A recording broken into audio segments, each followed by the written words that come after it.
الدكتور التيجاني يذكر الحكمة من عدم ذكر اسم علي رضي الله عنه في القرآن الكريم. ولو دخلوا جحر الرب لتبعتموهم. دعوني أعتقد أنا شخصيا بأن الله سبحانه وتعالى لعله لم يذكر اسم علي لأنه يعلم علم اليقين، لأن الله سبحانه سبق في علم أنه لو ذكر اسم علي لربما وجد تحريف في القرآن الكريم كما حرفت بنو إسرائيل والنصارى كتب ربهم.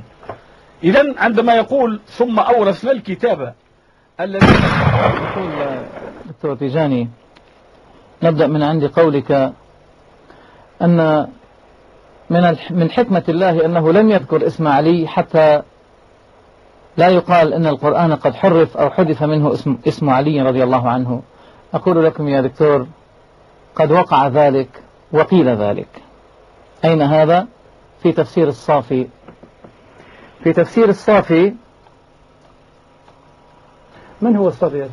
شو بيشتغل؟ وين؟ الفيض الكاشاني هو مؤلف التفسير المسمى بالتفسير الصافي. أيوة. وهو ده يعني من أعلام الشيعة يعني ولا أعلام السنة؟ صاحب أحد الكتب الثمانية المعتمدة عند الشيعة. كويس. أنا عايز أقول المعلومات الرئيسية وأذكر بها المشاهدين.